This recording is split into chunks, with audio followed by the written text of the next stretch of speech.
Welcome student, स्वागत है, बहुत बहुत स्वागत है आप सभी लोगों का आपके अपने यूट्यूब चैनल राजन क्लासेस में। तो आज की इस वीडियो में दोस्तों हम आपको बहुत ही शानदार टॉपिक बताने वाले हैं। तो चलिए, यदि आप सभी लोग जुड़ गए तो फटाफट सभी लोगों को गुड इवनिंग और फटाफट वीडियो को लाइक कर दीजिए। आज का ये सेशन बहुत ही शानदार होने वाला है, तो वीडियो को ज़्यादा से ज़्यादा शेयर करिए और लाइक कर दीजिएगा ताकि और भी हमारे साथ बच्चे की संख्या जो है जुड़ सके। ठीक है, तो आज की इस वीडियो में हम आपको संधारित्र एवं धारिता का भाग 3 बताने वाले हैं। डेली आपका क्लास शाम को 7:30 बजे चलाया जाता है, तो भाग 3 में हम क्या बताने वाले हैं, बहुत ही स्पेशल चीज़ है। इसके पहले मैं आपसे एक छोटी सी गुजारिश करना चाहूँगा दोस्तों, यदि आप लोग भाग नंबर 1 और 2 नहीं देखे हैं तो उसको देख लीजिएगा। उन दोनों का लिंक हमारे इस वीडियो के डिस्क्रिप्शन बॉक्स में दिया गया है, यहाँ से आप उसको वॉच कर सकते हैं। So thank you. चलिए अब हम स्टार्ट करते हैं आज के इस बेहतरीन टॉपिक को। तो आइए, तो आज हम देखेंगे संधारित्रों का संयोजन। संधारित्रों का संयोजन जो होता है बड़ा ही लाजवाब टॉपिक है। ये आपके एनसीईआरटी में सेलेक्टेड 30% जो क्वेश्चन कम किया गया है उसमें से ये संधारित्र एवं धारिता का जो संयोजन है दोनों तरीके से ये आपका सेलेक्ट किया गया है। तो आज के इस वीडियो में आपको संधारित्रों का संयोजन टॉपिक डिस्कस करने वाले हैं। तो ध्यान दीजिएगा, संधारित्रों का जो संयोजन होता है ये 2 प्रकार से होता है। ठीक है, पहला तो होता है श्रेणी क्रम और दूसरा होता है समांतर क्रम। ध्यान समझिएगा, पहला होता है श्रेणी क्रम और दूसरा होता है समांतर क्रम। तो हम बारी बारी से इन दोनों के फॉर्मूलों को निकालेंगे और इसके डेरिवेशन को बहुत ही अच्छे से करके दिखाएंगे। यदि आप लोग नहीं देखे बेटा तो बने रहिएगा वीडियो के अंत तक और लाइक और शेयर कर दीजिएगा। तो ये क्लास बहुत ही बेहतरीन और बेहतरीन होने वाला है। तो सबसे पहले हमारा काम क्या होगा, हमारा काम ये होगा कि सबसे पहले हम इसको उठाएंगे, श्रेणी क्रम को उठाएंगे और उठाने के बाद इसका एक फिगर बनाएंगे अच्छा सा।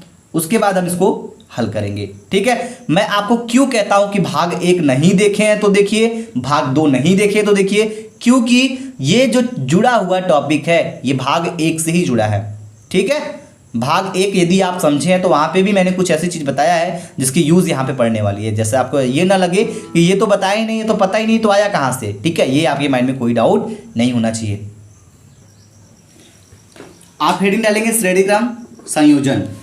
तो श्रेणी क्रम संयोजन पहले समझ लेते हैं, इसको स्टेप बाय स्टेप करेंगे। पेन कॉपी आप लोग लिए रहिएगा, ठीक है, क्योंकि टॉपिक बहुत इंपॉर्टेंट भी है और बहुत इस पर हम आपको न्यूमेरिकल भी देंगे करने के लिए। लेकिन ध्यान दीजिएगा, जब आप ये नहीं समझेंगे तो आपको न्यूमेरिकल हवा भी नहीं लगेगा। ठीक है, चलिए, तो इसमें क्या बोला जा रहा है ये देखिए, परिपथ दिया गया है और इसमें आपका जो धारिता है वो C1 C2 C3 दिया गया है। विभव आपका V1 V2 V3 है और आवेश जो आपका सभी जगह क्यों क्या है, समान है। तो चलिए मैं इस चीज़ को समझता हूँ और बताता हूँ आपको। तो देखिए यहाँ पे बोला क्या जा रहा है, यहाँ पे बोला जा रहा है, साफ साफ मैंने लिख दिया है। मान लिया C1 C2 C3 धारिता वाले 3 संधारित्र श्रेणी क्रम में चित्रानुसार व्यवस्थित किए गए हैं। सही बात है। यहाँ देखिए, ये जो धारिता C1 C2 C3 है, ठीक है, यानी कि ये देखिए 1 2 3 C1 C2 C3 जो धारिता है, ये तीनों धारिता संधारित्र श्रेणी, ये जो श्रेणी है कौन सी क्रम में, श्रेणी क्रम में चित्रानुसार, मतलब चित्र के अनुसार, ये जो चित्र में है C1 C2 C3 दिया है, दिखाए गए हैं, व्यवस्थित किया गया है। जब इन्हें V वोल्ट की बैटरी से, जो बैटरी है, जब इन्हें V वोल्ट की बैटरी से जोड़ दिया जाता है या जोड़ देते हैं तो इनके विभव में, ध्यान दीजिएगा, इनके विभव में क्रमशः V1 V2 V3 हो जाते हैं। इनके जो विभव हैं बेटा, जब इसको हम V वोल्ट की बैटरी से जोड़ देते हैं तो इसका जो विभव है ना ये V1 V2 V3 हो जाता है। ठीक है, इन प्रत्येक पर ध्यान दीजिएगा, इन प्रत्येक पर प्लस Q कूलाम का आवेश है। आवेश तीनों जगह समान है। धारिता आपका C1 C2 C3 है और इसको V वोल्ट की बैटरी से जब हम जोड़ते हैं, जब इसको V वोल्ट की बैटरी से जोड़ेंगे ना तो इसका जो विभव है V1 V2 V3 मिलेगा। उसके बाद यहाँ इसका जो प्रत्येक चीज़ें हैं, मतलब प्रत्येक पर प्लस Q कूलाम का आवेश है। ये आपको बेटा इतना लिखना पड़ेगा। इसके बाद जब इतना लिख लेंगे तो आप एक चीज़ का यहाँ पे विशेष ध्यान देंगे।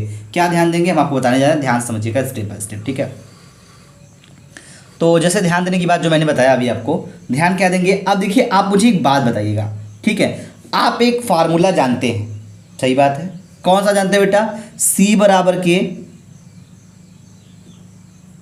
Q/V जानते हैं या नहीं जानते हैं, जानते हैं ना। C बराबर, ये धारिता बराबर क्या होता है, आवेश बटे विभव होता था, मैंने आपको वीडियो नंबर 1 यानी भाग 1 में बताया था। तो जब ये फार्मूला C बराबर Q/V होता है, अगर हम V का मान निकालें तो क्या हो जाएगा, V बराबर आपका हो जाएगा क्या, V बराबर आपका हो जाएगा Q/C। होगा या नहीं, होगा ना। तो ऐसे ही अगर V बराबर Q बाई सी हो गया, तो अगर हम यहाँ पे V1 निकाल लें तो क्या हो जाएगा, V1 बराबर जब निकालेंगे तो मिलेगा Q1 हो जाएगा, Q आपका Q1 है और C आपका क्या हो जाएगा C1। सही बात है, सही है कि नहीं? यह ध्यान दीजिएगा, Q आपका सभी जगह समान है तो उसको Q1 Q2 नहीं लिखेंगे, ठीक है, क्योंकि आवेश आपका सभी जगह समान है। तो V1 बराबर Q बटे के केवल Q लिखिए इसको Q, ठीक है, Q बटे C1। अब वैसे ही अगर हम V2 बराबर निकालें तो V2 बराबर क्या हो जाएगा, V2 बराबर ही हो जाएगा Q बटे के, क्योंकि आवेश समान है, C1 है तो अब क्या हो जाएगा C2, ठीक। अब वैसे ही अगर हम निकाल लें V3 बराबर तो क्या हो जाएगा, Q है, Q हो गया, C3 हो जाएगा। तो ये देखिए बेटा, एक चीज़ देखिएगा, यहाँ पे आपको मिल गया क्या चीज़, यहाँ पे आपको V1 का मान मिला है, V1, V2, V3। समझ में आ रही बात? इतना हो गया, मिल गया आपको V1, V2, V3। अगर हम कुल विभव निकाल दें, कहने का मतलब ध्यान दीजिएगा, अगर यहाँ पे हम कुल विभव निकाल दें, कैपिटल V बराबर तो यहाँ पे क्या हो जाएगा V1 plus V2 plus V3, तीनों के वैल्यू को हम रख के क्या करेंगे, जोड़ देंगे, ठीक है बेटा। तो देखिए V बराबर क्या था मेरा, Q बाई सी था, मैंने आपको दिखाया था, देख सकते हैं पीछे आप लोग। V बराबर Q बाई सी होता तो यहाँ पे करेंगे क्या, Q बटे के C हो गया, बराबर है तो बराबर V1 बराबर क्या था बेटा, V1 बराबर था Q बटे के C1, सही था, आप लोग पीछे देख सकते हैं, प्लस है तो प्लस करेंगे। अब V2 बराबर क्या हो जाएगा, Q बटे के C2, ठीक, प्लस V3 क्या था, Q बटे के C3, ठीक। अब देखिए ये V1 का मान यहाँ, V2 का मान यहाँ, V3 का मान यहाँ, तीनों के वैल्यू को हमने रख दिया है। अब इसमें एक काम करेंगे, काम क्या करेंगे मैं आपको बता देता हूँ पहले ही। देखिए इन सभी में से एक चीज़ कॉमन है, ठीक है, क्या कॉमन है, जैसे अगर यहाँ पे Q बटे के C आप रखे हुए हैं, यहाँ पे Q बाई C रखे हुए हैं, तो इसमें से जो कॉमन है उसको बाहर निकाल लीजिए। कॉमन क्या है बेटा, कॉमन इन सभी में से कॉमन जो है आपका Q कॉमन है, तीनों में देखिए Q कॉमन है। तो जब Q को कॉमन कर लेंगे तो अंदर क्या मिल जाएगा आपको, अंदर मिल जाएगा आपको 1 बटे के C1 हो जाएगा, प्लस है तो प्लस 1 बटे के C2 हो जाएगा, प्लस यहाँ पे कुछ नहीं, ये बाहर चला गया है तो यहाँ बचेगा 1 बटे के C3 है तो C3 हो जाएगा। तो इसके बाद आपको जब और हल करना पड़े तो आप यहाँ पे एक चीज़ ध्यान दीजिएगा, ध्यान देने की बात क्या है, यहाँ से कुछ कट पिट रहा है तो काटते फिरते चलिए, ये देखिए ये Q से Q कट गया, तो जब Q से Q कट गया तो हमको मिला क्या, फाइनली यहाँ पे भी 1 हो गया, तो 1 बटे के C बराबर 1 बटे के C1, ध्यान दीजिएगा बेटा, 1 बटे के C1 प्लस 1 बटे के C2 प्लस 1 बटे के C3, ये हो गया आपका।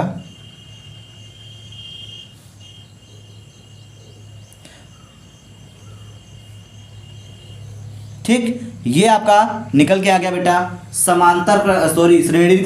श्रेणी क्रम के लिए संधारित्र की धारिता, ठीक है। अगर आपको कोई भी न्यूमेरिकल यहाँ पे पूछा है तो आप आराम से कह सकते हैं। अब इसमें यहाँ पे क्या बोल सकते हैं, आप बोलेंगे श्रेणी क्रम में जुड़े धारिताओं के तुल्य धारिता उनके अलग अलग धारिताओं के व्युत्क्रम के योग के बराबर होता है, ठीक है, आप इतना लिख सकते हैं। अब ये श्रेणी क्रम समझ में आ गया, अब हम समांतर क्रम को समझेंगे। तो चलिए समांतर क्रम को भी समझ लेते हैं कि समांतर क्रम को कैसे किया जाएगा, ठीक। चलिए ध्यान दीजिएगा, तो सबसे पहले आप फिगर को बना लीजिए। समांतर क्रम संयोजन में सबसे पहले ये फिगर देखिए, फिगर को समझिएगा। ये जो फिगर है इसको आप भी लिख सकते हैं अपने तरीके से, तो पहले फिगर आप बनाने की पूरी कोशिश करिएगा, ठीक है। फिगर बना लेंगे तो आपका काम बड़ा आसान हो जाएगा। तो इसमें आप बोलेंगे क्या, माना C1 C2 C3 धारिता के 3 संधारित्र, ठीक है, धारिता के 3 संधारित्र समांतर क्रम में अलग अलग धारिताओं, मतलब क्या हो गया, समांतर क्रम में जोड़ा गया है। आप ये लिख सकते हैं कि माना 3 संधारित्र जो कि C1 C2 C3 उसमें जोड़े गए हैं, समांतर क्रम में जोड़े गए हैं, और इन पर आवेश Q1 Q2 Q3 क्या है, इनमें जो आवेश इन पर Q1 Q2 Q3 है, इन्हें V वोल्ट से, यानी कि इन्हें V वोल्ट की बैटरी से जोड़ा गया है, तो आप अगर नहीं लिख पा रहे हैं तो एक लाइन आप यहाँ पे लिख सकते हैं। देखिए मैं आपको थोड़ा सा हिंट दे रहा हूँ। माना C1 C2 C3 धारिता के 3 संधारित्र समांतर क्रम में जोड़े। फिगर कौन सा है? समांतर क्रम में जोड़े गए हैं। इन पर आवेश जो है Q1 Q2 Q3 है, इन्हें V वोल्ट की बैटरी से जोड़ा गया है। आवेश Q1 Q2 हो गया और विभव जो है वो सभी जगह समान V वोल्ट की बैटरी से जोड़ा गया है। तो चलिए हम स्टार्ट करते हैं इसको। तो आप यहाँ पे एक चीज़ ध्यान दीजिएगा। ध्यान देने की बात क्या है, जैसे फॉर्मूला आपका क्या होता है बेटा, मैंने आपको बताया था C बराबर Q बटे के V। ठीक, C बराबर Q बाई V फार्मूला होता है। अगर हम आपसे पूछें यहाँ से Q का वैल्यू क्या होगा तो आप क्या करेंगे, इसका इसमें इंटू करेंगे तो Q बराबर आपको मिलेगा Q बराबर के CV। सही बात है, Q बराबर CV आपको मिलेगा। तो इसी को हम यहाँ पे करेंगे क्या, Q बराबर C इंटू V। ठीक है, Q बराबर CV होता है इसलिए मैंने यहाँ पे Q बराबर CV कर दिया। अब क्या करेंगे, अब ध्यान दीजिए, ये जो Q है अगर मैं यहाँ पे कर दूँ Q1 बराबर तो क्या हो जाएगा, Q1 बराबर C आपका क्या है C1 हो जाएगा, V आपका विभव तो V बराबर तो V हो जाएगा। और उसके बाद दूसरा अगर यहाँ पे जो Q1 है यहाँ पे अगर Q2 कर दे Q2 बराबर तो आप कहेंगे सर C2 इंटू V। अगर हम यहाँ से पूछ दें आपसे Q3 बराबर तो आप क्या करेंगे C2V, C3V हो जाएगा।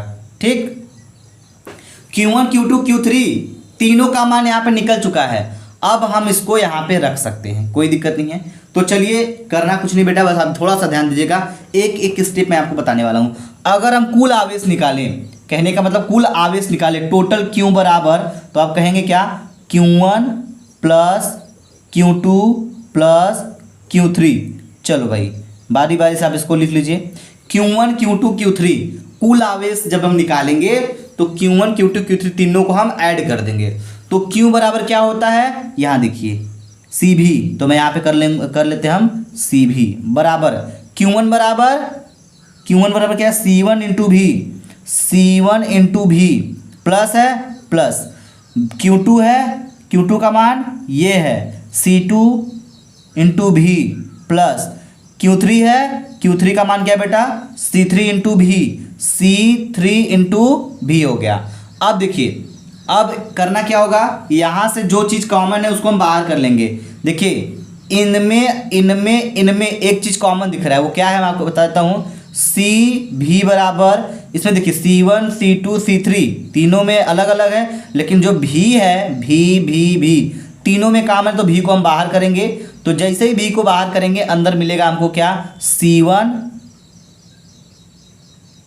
Plus C2 plus C3। ठीक है बेटा, अब इतना मिल जाएगा। इसके बाद आप यहाँ पे ध्यान दीजिएगा करना क्या है, अब यहाँ पे जो कॉमन लिए हैं ये आपका इससे कट जाएगा तो C बराबर मिलेगा C बराबर के C1 plus C2 plus C3। तो ये देखिए आपका निकल कर आ गया, यही आपको निकालना था। तो मैंने आपको श्रेणी और समांतर क्रम दोनों का बेसिक तरीके से एकदम क्लियर कर दिया है फॉर्मूला।